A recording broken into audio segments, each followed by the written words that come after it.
Believe it or not, I don't feel any pain in my back at all. Wow, that's good. Yeah. That's really good. This is our third time meeting together, yes? Yes. Before I do anything else, would you just be able to briefly describe your conditions for me, please? I was having pain in my left ankle, primarily towards the inside where the arch is. I was also having pain along the left inner side muscle from my knee to my pelvic area. Okay. And I was also having problems in my lower back as well. How long did you have this problem for? The problem in my lower back was probably going on, I want to say probably about a year and a half. I started having intermittent pain in my left leg, numbness, tingling. So when I went to my podiatrist, he actually informed me that I should get an MRI. I got an MRI done, but the chiropractor that I was seeing, whatever we were going through with that, the spinal decompression, wasn't really alleviating the problem in my leg. For the past 1.5 years, when you were struggling with your leg pain, foot pain, lower back pain, what could you not do as well? It was definitely impeding my ability to actually do my workout routine. As far as I was afraid to walk, I really thought I had something wrong with my ankle, and I at some points I even contemplated going to the hospital because I was almost positive that I had a stress fracture.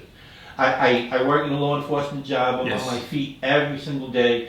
Aside from my body armor and my my gun belt, it's an extra 35 pounds. I was shocked. It's really heavy. Yeah, I actually carry an extra 35 pounds on top of my own body weight, which is about 227 at this point.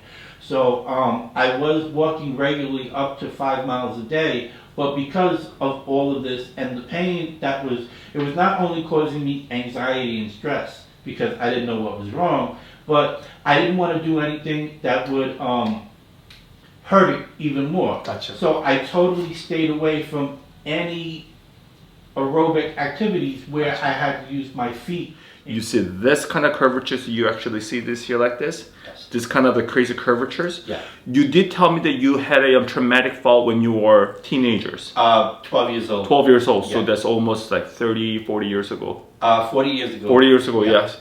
So that actually caused you to have this kind of torquing of the spine, and then that also resulted, all because you have unstable foundations. And then one of the crazy curvatures you see over here is the reason why you're having 11 out of 10 ankle pain. That's the reason why the pain is not going away as easily. This is the reason why the thing was not getting better. So this is also one of the reasons why I'm taking such a whole body approach, and that's the reason why you're actually getting the relief that you're actually feeling. So this is our third time assessing your spine.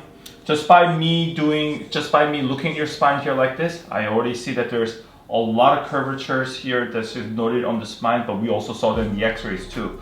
But I also noticed that there's a lot of stiffness, but it got much better than compared to the first few times, so that's the reason why you have a less amount of pain in your ankle.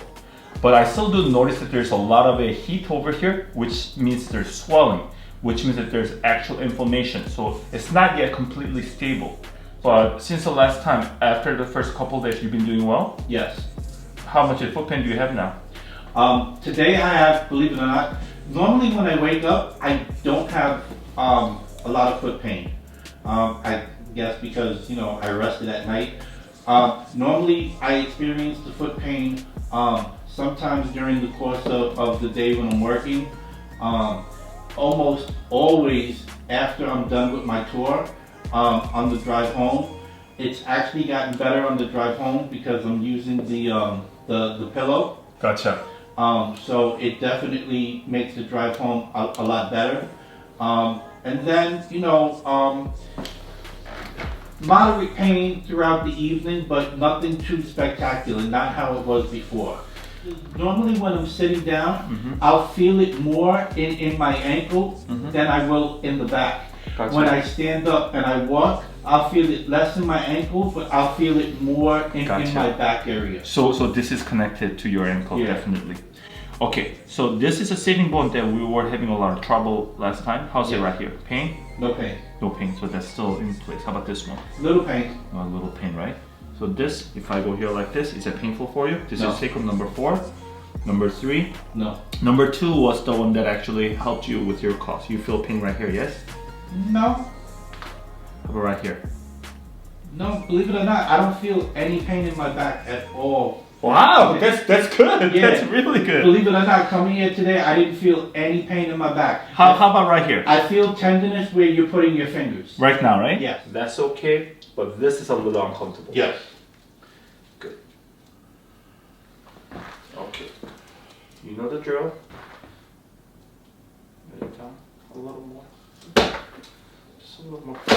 There we go. Where your thumb is touching right now, Yes. that's actually a little lower, and especially the inside of the arch area.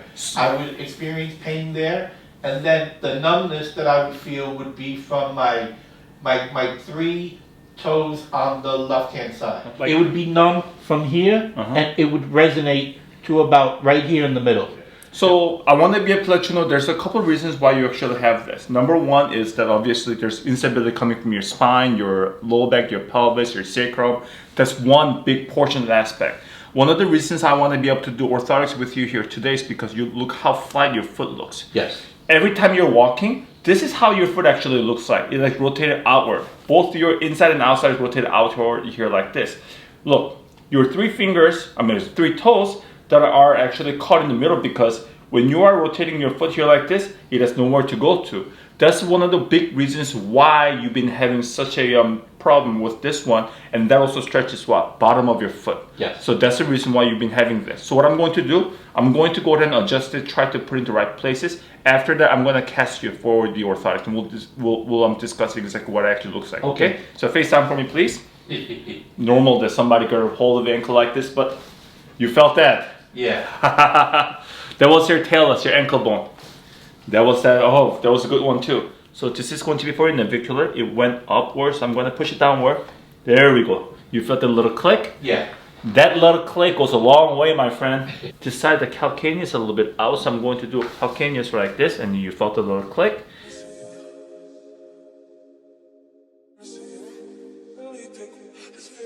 So I want to be able to show you what this actually is. So this is going to be your right foot. Yes. This is going to be your left foot. The red, deep red actually is like a lot of pressure. You see there's a lot of pressure over here. Yeah. Blue is no pressure. Yellow and green is medium pressure. I'm going to go ahead and play the foot impression of pressures simultaneously, so your left and right is synchronized at the same time, okay? Okay. So take a look at it and tell me what the difference is. Number one thing that I'll let you know is that you do have a lot of pressures on the right side. You see how you're actually having a lot of pressures on the right side, especially outside of the foot. Yeah. There's a lot of pressures over here, but you see, as you have mentioned, there's only 2 pressures over heels, yes, and then the big toe. That actually tells me something very, very significant. One, you're way overusing your right side, but your left side, you're actually underutilizing. You might be asking, wait, then why do I have a lot of left ankle pain? And I can explain to you perfectly. This is going to be your foot. Yeah. So your right foot, what you're actually doing is you're walking with this entire portion here like this. Yes. But your left foot, you're only touching these 2 portions, your big toe and then the heel. So you're literally walking like this. You see how unstable your ankle is when you're walking here like this? Yeah. So that's exactly what's actually happening with it. I'm even kind of guesstimating what's actually happening is you do have slight amount of the limb length differences, which means that one leg is longer than the other. That's the reason why you're actually overusing this and underutilizing this. When you're touching the entire ankle here, like when you're touching the entire foot like this, your ankle is stable because you actually have a pretty firm grasp of the floor. So your ankle on the right side is not so bothersome.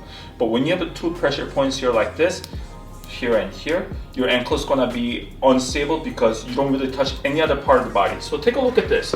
If I actually go all over here, you really don't have any kind of stabilizations over here, and you're supposed to. And meanwhile, you get too much over here. So what that actually tells me is that you don't really have enough stabilization over here and too little. Only resting with all of my weight on my right foot because that's where the firearm is. Okay. So I kind of put my weight down more on my right side. That's the reason why you're telling me that your right side is actually getting a lot of pressures naturally. Safeguarding my firearm, even when I run and everything. So the right side, even though I'm naturally righty, but because the firearm is there and everything, all throughout the day, it's gotten to a point where it's muscle memory and even subconscious. So that's exactly what I'll do. I'll go ahead and make an orthotics for you to be able to complement that. So based on your foot type, what we're going to do is we're going to go ahead and then control your rear foot instability, which is the back of your foot. We're also going to make sure that we control the front of the foot with a lot of pressures over here. And then we'll also try to put some more pressures on the left side here in this region. And we'll try to offload some of the pressures on this side with the...